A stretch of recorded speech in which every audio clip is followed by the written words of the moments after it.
बिस्मिल्लाहिर्रहमानिर्रहीम। स्टार्ट करते हैं कैटसन के चैप्टर 38 की पार्ट 1 की वीडियो को। इस चैप्टर के अंदर हम लोग थायराइड को रेगुलेट करने वाले ड्रग्स को स्टडी करेंगे, यानी कि थायराइड और एंटी थायराइड ड्रग्स को। पार्ट 1 की वीडियो में हम लोग चैप्टर का इंट्रोडक्शन देखेंगे और फिर थायराइड हार्मोन को थोड़े से कॉन्सेप्ट को समझेंगे, उनके मैकेनिज्म को समझेंगे कि वो किस तरह से बनते हैं और किस तरह से इफेक्ट करते हैं। सही होगी बात।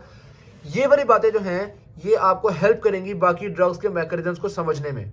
तो फार्मा के पेपर में ये वाली बातें पूछी नहीं जाएंगी, लेकिन इससे आपके कॉन्सेप्ट बन जाएंगे। तो स्टार्ट करते हैं जी। सबसे पहले वो बता रहे हैं कि जो थायराइड ग्लैंड होता है वो दो तरह के हार्मोन रिलीज कर रहा होता है। एक होते हैं आयोडाइड या आयोडीन कंटेनिंग अमाइनो एसिड्स, ठीक है, जिसमें आ जाता है आपके पास थायरोक्सिन और ट्राईआइडोथायरोनिन, ठीक है। और दूसरा कैल्सिटोनिन रिलीज करते हैं जो कि एक पेप्टाइड है, ठीक है। ये जो कैल्सिटोनिन है ये कैल्शियम को रेगुलेट करने में रोल प्ले करता है और इसको हम कैल्शियम वाले चैप्टर में, यानी चैप्टर 42 में डिस्कस करेंगे। तो यहाँ पे उसको हम डिस्कस नहीं करना। इस चैप्टर में हम लोग सिर्फ आयोडीन कंटेनिंग अमाइनो एसिड्स को ही डिस्कस करेंगे। डन होगी बात। तो देखते हैं जी थायराइड हार्मोन्स, यानी कि ये वाले जो हार्मोन्स हैं ये किस तरह से सिंथेसाइज होते हैं, किस तरह से ट्रांसपोर्ट होते हैं, इनकी थोड़ी सी बातों को हम समझते हैं। तो जब हमें पता है कि ये आयोडीन कंटेनिंग अमाइनो एसिड्स हैं तो इसका मतलब है सबसे पहले हमें आयोडीन का अपटेक करना पड़ेगा, आयोडीन को थायराइड ग्लैंड के अंदर भेजना पड़ेगा। तो होता अच्छा, पहली बात आयोडीन आती कहाँ से है? आयोडीन आ गई जी हमारे पास डाइट से, ठीक है। तो ये डाइटरी सोर्सेज से हमारे पास आयोडीन आई और आयोडीन को हमने ट्रांसपोर्ट किया इन टू दी थायराइड ग्लैंड। ये भी स्पेशल ट्रांसपोर्टर्स होते हैं जो इसको ट्रांसपोर्ट कर देते हैं। होगी ट्रांसपोर्ट। अब ट्रांसपोर्ट होने के बाद चूंकि हमने इस आयोडीन को अमाइनो एसिड्स के अंदर डालना है तो उसके लिए इसको आयन फॉर्म से एलिमेंटल फॉर्म में कन्वर्ट करना पड़ेगा। तो इसको एलिमेंटल फॉर्म में कन्वर्ट किया जाता है with the help of thyrodoxil peroxidase. Sir की बात। तो एंजाइम का नाम है थायरोडॉक्सिल पेरोक्सीडेज जो इसको एलिमेंटल फॉर्म में कन्वर्ट कर देता है। अब ये तैयार है कि इसको अमाइनो एसिड में ऐड किया जाए। अब यहाँ पे जो अहम मॉलिक्यूल है या एक कॉम्प्लेक्स है उसका नाम है थायरोग्लोबुलिन। थायरोग्लोबुलिन बेसिकली क्या है? एक बड़ी सी प्रोटीन है, ठीक है। तो ये हो गया आपके पास बड़ी सी प्रोटीन थायरोग्लोबुलिन। इसके अंदर बहुत सारे अमाइनो एसिड्स मौजूद हैं, ठीक होगी बात। सही बात है, अमाइनो एसिड्स तो होते ही होते हैं। अब ये कह लो मेन रॉ मटेरियल है जो आपके हार्मोन्स बनने हैं ना, थायरोक्सिन और ट्राईआइडोथायरोनिन, उनके लिए जो मेन रॉ मटेरियल है वो ये है। उन्होंने लफ्ज़ स्कैफोल्ड यूज़ किया हुआ है तो वो उसका इसी तरह से मतलब होता है, यानी प्लेटफॉर्म बेसिकली थायरोग्लोबुलिन है। अब होगा क्या? आयोडीन आएगी, कुछ मॉलिक्यूल्स पे एक आयोडीन लग जाएगी ऐसे, और कुछ मॉलिक्यूल्स पे दो आयोडीन लग जाएंगी। ये दो आयोडीन लग गई, इसके ऊपर भी दो आयोडीन लग गई, ठीक है, इसके ऊपर भी दो आयोडीन लग गई, इसके ऊपर एक, ठीक है। तो इस तरह से होता चला जाएगा। अब जिनके ऊपर दो आयोडीन लगी होती हैं उनको हम नाम देते हैं डाईआइडोटायरोसिन, ठीक है, DIT, डाईआइडोटायरोसिन। और जिसके ऊपर एक आयोडीन लगी होती है, जैसे इसके ऊपर भी एक आयोडीन लगी है, इसको हम नाम देते हैं मोनो आयोडोटायरोसिन। तो दो आयोडीन डाईआइडो, एक आयोडीन मोनो आयोडोटायरोसिन। यहाँ तो बात समझ में आ गई। अब जब ये बन गए मोनो आयोडो और डाईआइडोटायरोसिन, अब ये आपस में मिलते जाएंगे, यानी कि ये जो अमाइनो एसिड्स थे ये मजीद आपस में गुच्चम गुच्चा हो जाएंगे। सही है। हार्मोन कौन कौन से हमारे पास?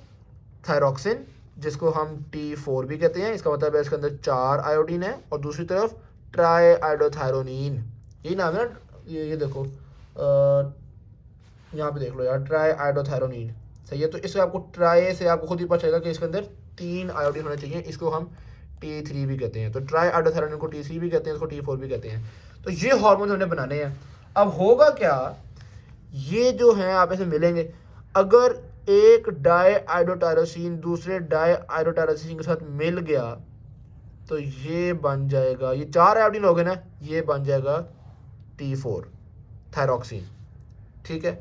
और अगर एक डाईआइडोटायरोसिन एक मोनो आयोडोटायरोसिन के साथ मिल गया तो ये क्या बन जाएगा? T3, यानी कि ट्राईआइडोथायरोनिन। सही हो गई बात। तो यहाँ तक आपको कहानी समझ में आई। सबसे पहले डाइट से आयोडीन आया, स्पेशल ट्रांसपोर्टर्स के थ्रू वो आयोडीन हमारे थायराइड ग्लैंड में एंटर हुआ। फिर थायरोडॉक्सिल पेरोक्सीडेज ने उस आयोडीन को एलिमेंटल फॉर्म में कन्वर्ट किया। फिर ये आयोडीन जो है वो हमारे थायरोग्लोबुलिन के अंदर इम्बेड होता गया। इस इम्बेड होने के प्रोसेस को हम नाम देते हैं ऑर्गेनिफिकेशन, ठीक है। ऑर्गेनिफिकेशन से आपके पास मोनो एरोटायरोनिन डाईआइडोटायरोसिन बन गए और ये जो मोनो और डाई हैं ये मिल के फिर T3 और T4 बन गए। अब यहाँ पे इस थायरोग्लोबुलिन को तोड़ा जाएगा, इसका ब्रेकडाउन होगा, प्रोटियोलिसिस होगा और ब्रेकडाउन होके ये T3 अलग कर दिया जाएगा, T4 अलग कर दिया जाएगा, यानी कि ये जो हार्मोन्स बने थे वो हार्मोन्स रिलीज हो जाएंगे।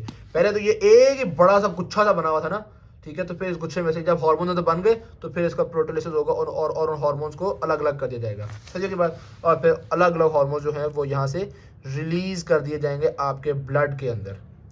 डाउन की बात। मजीद अब इंटरेस्टिंग बात यह है कि ब्लड के अंदर ये T3 और T4 ऐसे आवारा नहीं घूमते, क्योंकि बड़े प्रोटोकॉल से हमने इनको बनाया है। तो इनको घुमाने फिराने के लिए हमारे पास थायरॉक्सिन बाइंडिंग ग्लोबुलिन होता है। ये एक ऐसा प्रोटीन है जो कि इन थायराइड हार्मोन्स को अपने साथ बाइंड करके रखता है। कहता है यार जहाँ तुम्हारी ज़रूरत होगी वहाँ तक मैं तुम्हें पहुँचा जाता हूँ, तुम अकेले ना जाओ, मेरे साथ बाइंड करके जाओ, ठीक है। तो थायरॉक्सिन बाइंडिंग ग्लोबुलिन, जिसको हम TBP भी कहते हैं, इसके साथ बाइंड करके जो हार्मोन्स ट्रैवल करेंगे। और ये जो थायरॉक्सिन बाइंडिंग ग्लोबुलिन है ये लिवर प्रोड्यूस करता है। ये अब आपसे पूछेगा तो कोई लिवर प्रोड्यूस करता है, लेकिन देखो इससे होगा क्या, आप फर्दर कॉन्सेप्ट पैथोलॉजी जब पढ़ोगे तो उसमें कहीं ना कहीं आपको पता चलेगा कि अच्छा यार अगर लिवर डिसफंक्शन है तो उससे थायराइड बाइंडिंग ग्लोबुलिन का भी फर्क पड़ेगा। उसका मतलब है थायराइड की कैपेसिटी जो है आपके ब्लड के अंदर थायराइड हार्मोन्स को रिटेन करने की, वो भी इफेक्ट हो सकती है। सही होगी ना बात। तो anyway thyroid binding globulin liver से आया और इसने आपको ट्रांसपोर्ट करवाया। तो ये वो बातें थी जो मेनली उन्होंने यहाँ पर डिस्कस की हुई थी। अब एक और सवाल ये है कि ये जो सारा प्रोसेस हो रहा है, इस प्रोसेस को रेगुलेट कुदरती तौर पे हमारी बॉडी के अंदर कौन कर रहा है? तो पिट्यूटरी ग्लैंड से रिलीज होने वाला थायराइड स्टिमुलेटिंग हार्मोन होता है, जो नाम से ज़ाहिर है थायराइड स्टिमुलेटिंग हार्मोन, थायराइड को स्टिमुलेट करने वाला हार्मोन है, ठीक है।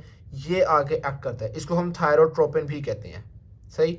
अब इससे पहले कि हम मजीद आगे चलें, एक दफ़ा थ्योरी को हम देख लेते हैं। सबसे पहले बता रहे हैं कि आयोडीन नेसेसरी होती है, कहाँ से आती है? फूड से आती है या आयोडाइड सप्लीमेंट से आती है, सही होगी बात। होगा क्या, ये इसका अपटेक किया जाएगा, हाईली कंसनट्रेटेड किया जाएगा थायराइड ग्लैंड के अंदर। अपटेक करने के बाद इसको एलिमेंटल फॉर्म में कन्वर्ट करेंगे थायराइड पेरोक्सीडेज, कन्वर्ट कर लिया। कन्वर्ट करने के बाद इसकी ऑर्गेनिफिकेशन होगी और बन जाएगा मोनो आयोडोटायरोसिन और डाई आयोडोटायरोसिन। फिर इसी थायरोग्लोबुलिन के बड़े से कॉम्प्लेक्स के अंदर ही वो कह रहे हैं कि ये मोनो आयोडोटायरोसिन डाई आयोडोटायरोसिन वगैरह मिल के T3 और T4 बनाएंगे, ठीक। फिर ये थायरोग्लोबुलिन टूटेगा और लिबरेट करेगा T4 और T3 को, और ये T4 और T3 जो है वो थायरॉक्सिन बाइंडिंग ग्लोबुलिन के साथ मिल के फिरेंगे, ओके। अब इस तरह प्रोसेस को थायराइड स्टिमुलेटिंग हार्मोन किस तरीके से रेगुलेट करता है? तो थायरोट्रोपिन नंबर 1 तो आयोडाइड के अपटेक को रेगुलेट करता है, ठीक है।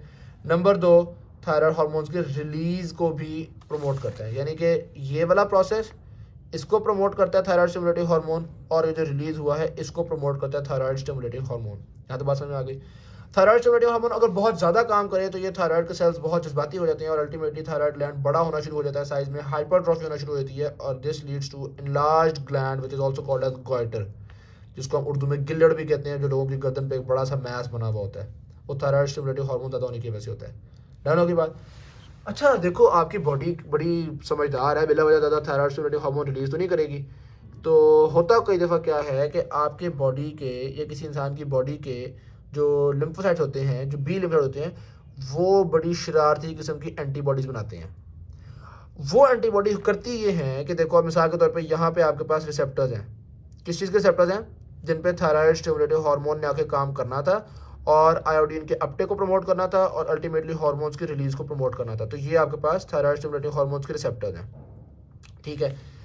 और ये बड़ा शरारती हैं, ये बी लिम्फोसाइट ऐसी एंटीबॉडीज बनाते हैं जो इन रिसेप्टर्स को आके एक्टिवेट कर छोड़ते हैं। अब थायराइड ग्लैंड बेचारा मासूम सा है, उसको क्या पता कि रिसेप्टर के ऊपर वाकई में थायराइड स्टिमुलेटिंग हार्मोन आके लगा है या कोई 2 नंबर से एंटीबॉडी आके लग गई है। उसको तो पता चलेगा अच्छा यार कोई ना कोई लग रहा है, इसका मतलब काम बढ़ाने की जरूरत है, तो वो काम बढ़ाई जाएगा। अब असूली तौर पे देखो, आपको पता है ना आपकी बॉडी के अंदर नेगेटिव फीडबैक चलता है, तो आम तौर पे तो ये होता है कि थायराइड स्टिमुलेटिंग हार्मोन आता है, ये हार्मोन्स की प्रोडक्शन को बढ़ाता है। जैसे ही हार्मोन्स और ज़्यादा होते हैं वो कहते हैं थायराइड स्टिमुलेटिंग हार्मोन से कि बस यार तुम अब काम हो जाओ, हम काफ़ी बन गए हैं, ठीक है। तो ये जाके इसको रोक देते हैं, इसको कहते हैं नेगेटिव फीडबैक। तो असूली तौर पे तो बहुत ज़्यादा लेवल्स ऑफ हार्मोन ब्लड में हो ही नहीं सकेंगे, लेकिन अब जब एंटीबॉडीज आ जाएंगी तो एंटीबॉडीज़ तो आज़ाद हैं, वो तो आवारा हैं, वो तो किसी नेगेटिव फीडबैक को मानती ही नहीं।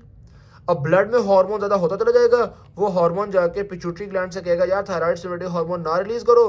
पिट्यूटरी कहेगा भाई मैं तो पहले नहीं रिलीज कर रहा, पता नहीं हुआ क्या हुआ है। एंटीबॉडीज असल में जो काम खराब कर रही थी वो मजीद स्टिमुलेट करी जाएंगी और T3 T4 लेवल्स बहुत ज़्यादा हो जाएंगे ब्लड के अंदर। इसको हम कहते हैं थायरोटॉक्सिकोसिस।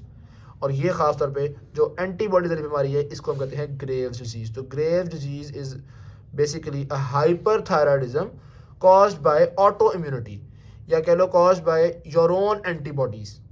सही होगी बात। और इसमें ख़ास बात ये भी होती है, यानी कि इसके डायग्नोसिस में आपको जो हेल्प होती है वो चीज़ भी होती है कि इसमें T3 T4 के लेवल्स रेज्ड होंगे, एंटीबॉडीज़ के लेवल्स रेज्ड होंगे और थायराइड स्टिमुलेटिंग हार्मोन्स के लेवल डाउन होंगे।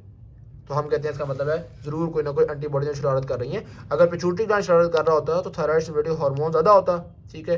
पिट्यूटरी ग्लैंड तो शरीफ है, वो कह रहा है यार मुझे समझ नहीं आ रही मसला बना हुआ क्या है।